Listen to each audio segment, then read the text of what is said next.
Are you ready for some explosive fun? Welcome to my channel, and if you're new, a special welcome. Here's some fireworks that we saw last night. Our town was celebrating Heritage Day, and I wanted to share those with you. My name is Lisa, and today's video is going to focus on different decoupage techniques. We're going to use items from Dollar Tree, so the projects will be very simple and affordable. I've spent quite a bit of time over the past several weeks studying decoupage techniques, and I have a lot of new techniques to share. For this first project, you'll need a Dollar Tree frame, canvas, and some Mod Podge. The Mod Podge I have here is from Michaels. Here is also some Mod Podge Extreme Glitter.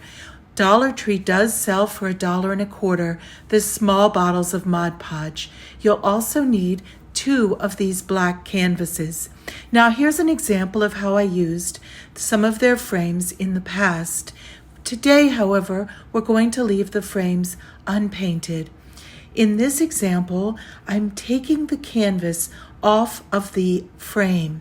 Now there's different ways of doing it, but since we only needed a smaller portion, you could actually just cut the canvas away from the wood. That spares you having to deal with those sharp staples. So once you get that cut, you're going to want to outline it so that it will fit nicely into this art-shaped frame. So now we'll go ahead and just unwrap that art-shaped frame. It's very easy. It just has a piece of cellophane overlay. And then we're going to disassemble it. And that's also very easy because on the back, you'll find some little clips. And those clips just move off to the side, allowing you to remove the interior items. You want to be sure to rotate those little clips all the way out so that they protrude outward, as you can see, because otherwise you won't be able to remove the backing and the mirror inside. So as you can see now, it's very easy to slide out that back easel and remove that glass very carefully. I washed it, dried it with a lint-free towel, and now I'm using an alcohol prep wipe just to wipe it off to make sure it's entirely clean. And you'll see that's always a good idea to wipe off any glass surface or plastic surface that you're going to use for decoration. That ensures that there's no residue or fingerprints or anything else on the glass. So now we're going to set it aside carefully to completely dry. Now the fun part. Because we're using a black piece of canvas, I've chosen some napkins that have black backgrounds.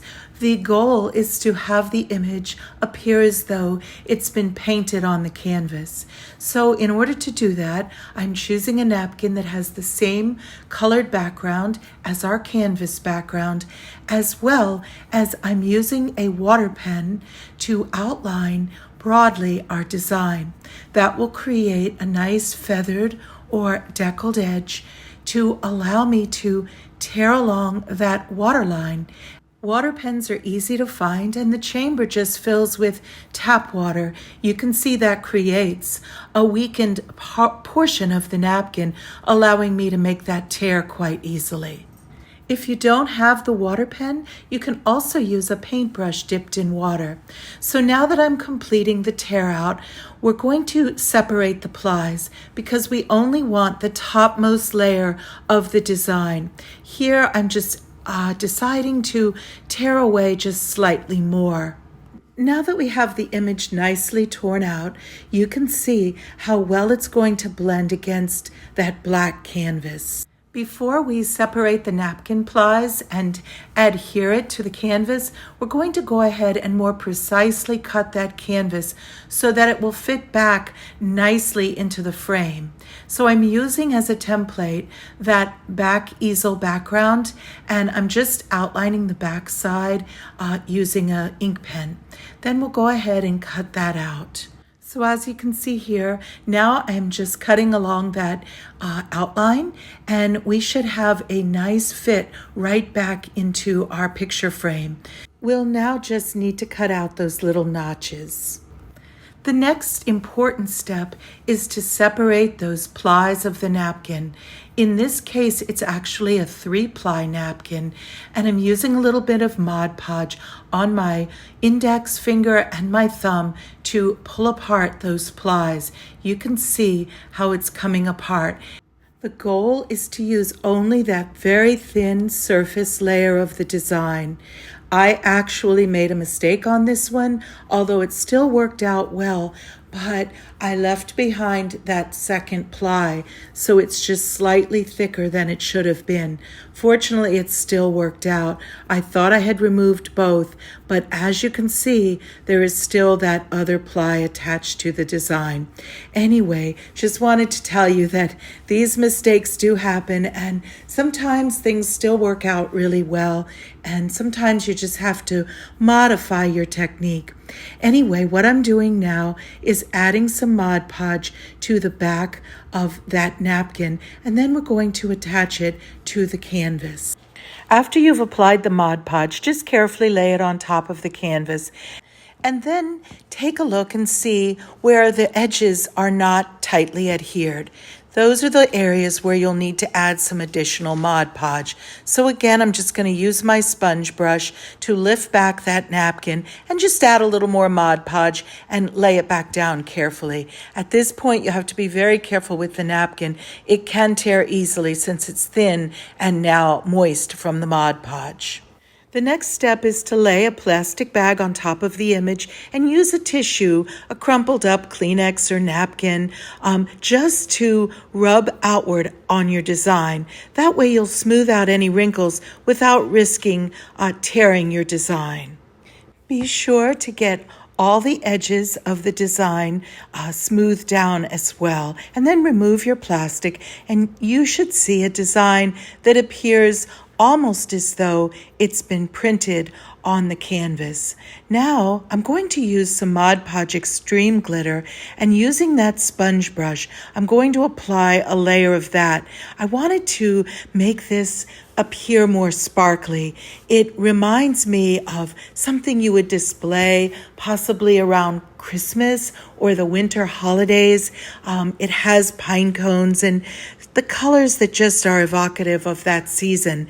So I thought adding a little bit of glitter would make it very festive. As it's drying, I noticed that there was one slight tear on one of the leaves. So I cut out the same leaf that corresponds to the one that was torn. And I'm going to show you this is a very easy way to repair any slight tears that may occur and sometimes do. Just use a little bit of Mod Podge to adhere it back into the little spot. And then I'm using just a touch of the Mod Podge glitter on top so it'll blend right in. And when it dries, you'll never see the difference. It's a great way to repair any little tears that do inevitably happen. Now I'm going into my bag of bling, and these are all items I've bought from the Crafter's Square at the Dollar Tree. And all of these types of blings are self-adhesive and really fun ways to add sparkle to your designs. I'm searching now for one that would be a pretty complement to what we have going on in the design. And I think I found one. I think these pinks would be very pretty. I adhered a few of the little jewels on just to give a pretty little accent, add more dimension and sparkle.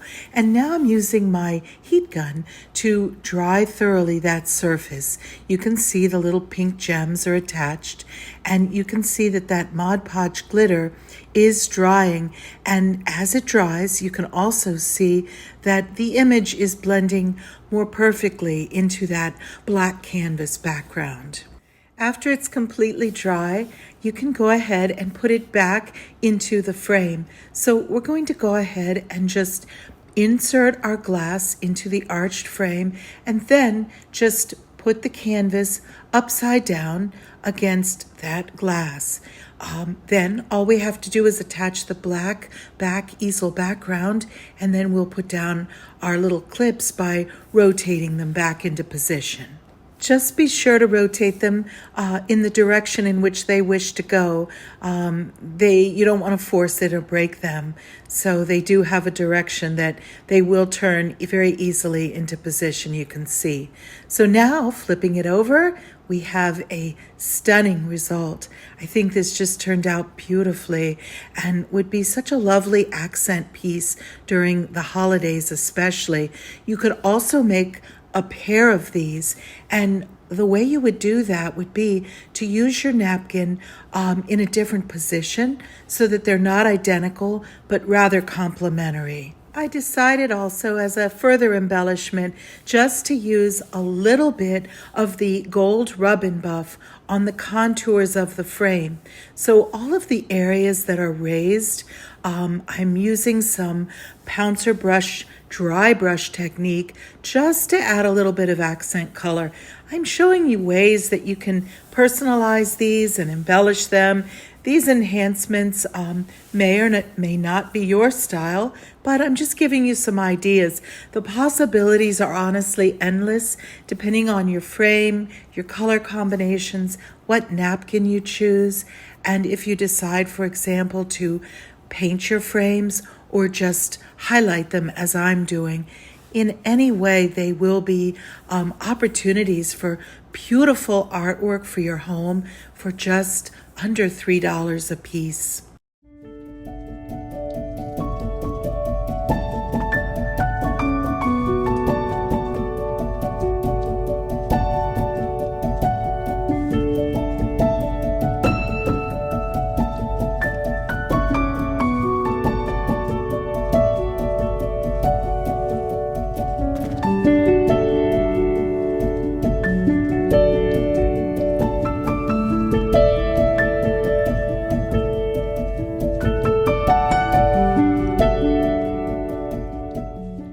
And now I'll show you another fun idea using this sweet little black-capped chickadee on this black background with those beautiful leaves.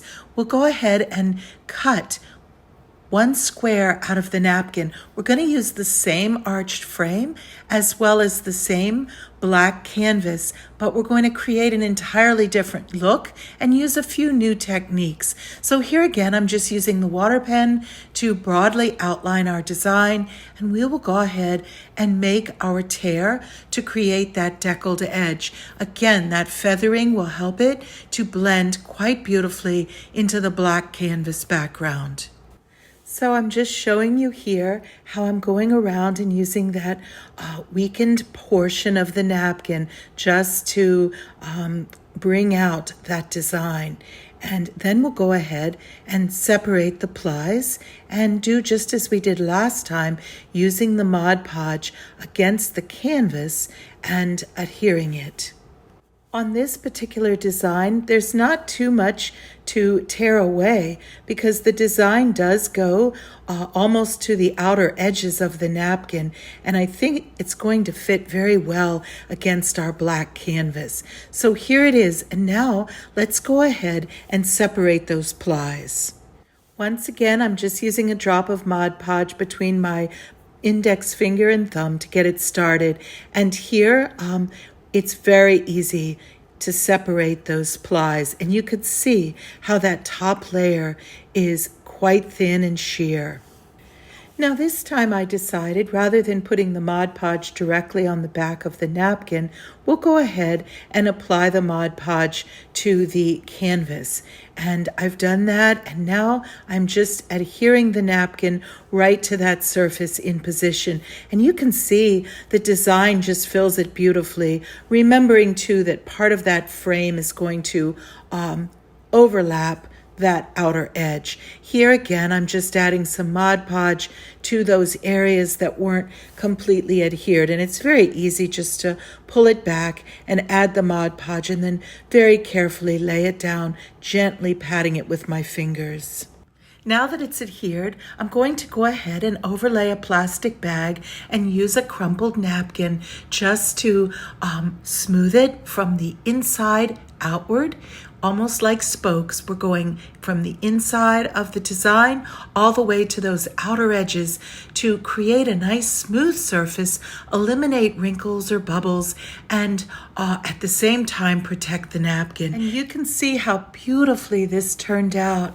The blend from the background of the napkin to the canvas is almost undetectable. It's very nice blend.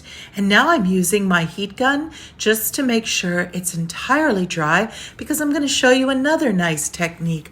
We're going to use some lovely metallic paint just to highlight some of the veins and side edges of those copper leaves. But first, I'm going to show you another way to create a very smooth image. These are the paints we're going to use. I bought them on Amazon. Now, I'm using my little iron to iron over the parchment, and that will further seal that napkin onto the black canvas background, and it will also serve to eliminate any wrinkles or air bubbles. And so pulling it back, you can see just how really beautiful that looks. And we're not done yet, because I'm going to show you some more fun ways to embellish this before we reframe it. Now here's the paint I'm going to use from that collection. This is the gold, and I'm using a very fine paintbrush. I'm just dispensing a small drop on this parchment paper, and then I'm going to use that fine paintbrush to just highlight some aspects of the leaves. For example, we'll go ahead and we will lighten up some of those stems just to create a little bit more dimensionality, a little bit more visual interest and detail. And this part is really fun because it made me feel like an artist, even though I'm not. I was able to have the fun of just bringing alive some of the details of this lovely artwork. If you give this technique a try, just be very careful to know that less is more. You want to use a very fine brush with very little paint on it so that you have good control. You can always add more as you choose. And it is very pretty though. I'm really happy with the way it's bringing some of these details to life. And now I'm just going to go around this outer contour of the leaf, and you can see how really pretty that gold is against the copper leaf. The selection of paints from Amazon was only around $12. I'm really happy with the quality. I'm using a little bit more of that same gold on a small pouncer brush just to barely highlight some of the contours of the frame. Again, it's really a dry brush technique, and in person you can see it a little bit better than the video allows, but I'm doing a very, very light amount just again to highlight it and make it cohesive with some of the gold that's now in the image.